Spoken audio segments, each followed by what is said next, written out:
미국과 중국의 반도체 전쟁이 갈수록 격해지고 있습니다.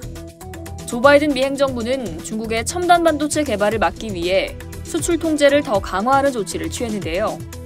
마치 이래도 항복하지 않을 테냐 하고 중국의 숨통을 더욱 조인 겁니다.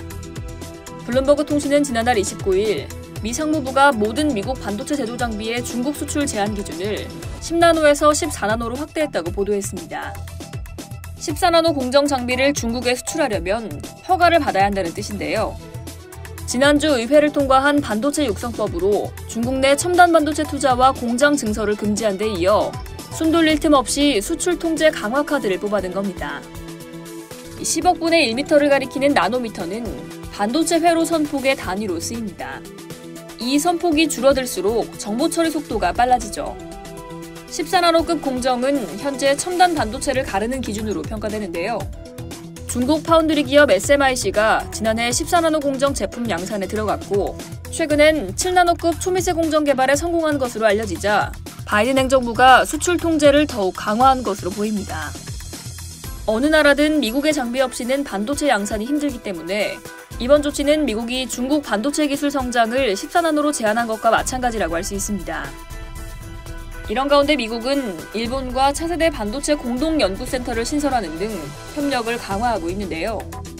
최근 양국 상무 외교부 장관은 워싱턴 DC에서 발족한 2+2 경제대화에서 이 같은 방안에 합의했습니다. 하기우다 고이치 일본 경제산업상은 미일 양국이 핵심 부품을 안전하게 공급할 수 있도록 새로운 연구개발기구를 출범시키는 데 합의했다며 일본은 신속하게 행동으로 옮길 것이라고 말했습니다.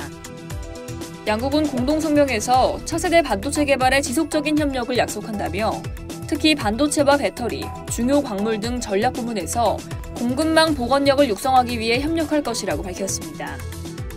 이에 따라 일본 정부는 올해 안에 차세대 반도체 개발을 위한 공동연구센터를 설립해 2025년에 2나노 반도체를 양산한다는 목표를 세운 것으로 알려졌습니다.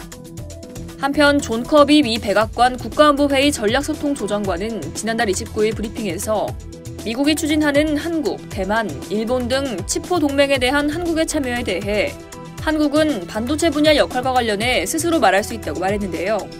치포 동참 문제에 대한 직접적인 언급을 피하면서도 한국의 역할을 강조해 우회적으로 참여 가능성 및 필요성을 드러낸 겁니다. 미국 측의 이러한 발언은 당연히 중국의 움직임을 염두에 둔 겁니다. 중국 정부는 한국의 치포 동맹 참여에 계속해서 반대 목소리를 내며 압박을 가해오는 상황인데요. 자오리젠 대변인은 지난 26일 정례 브리핑에서도 반도체 무역으로만 볼 때 지난해 한국의 칩 수출량의 60%는 중국 시장으로 향했다고 강조하면서 우리는 한국이 자국의 장기적 이익과 공평 개방의 시장 원칙을 출발점으로 객관적이고 공정한 입장을 유지하길 바란다고 말했습니다. 중국 관영 언론 역시 미국의 반도체 육성 및 지원 정책으로 한국과 일본이 더 어려운 상황에 빠지게 될 것이라며 사드 위기 이후 중국 본토 시장에서 한국 기업이 받은 피해와 유사하게 중국 반도체 고객을 잃게 될 뿐만 아니라 다른 제품에도 파급 효과가 미치게 될 것이라고 전했습니다. 중국을 더욱 강하게 옥죄며 치포 동맹에 박차를 가하고 있는 미국. 이런 미국에 맞서기 위해 한국에 노골적인 압력을 넣고 있는 중국. 이런 상황에서 우리 정부는 치포 참여 여부를 두고 막판 고심을 이어가고 있는 것으로 알려졌습니다. 이상 여의도TV였습니다.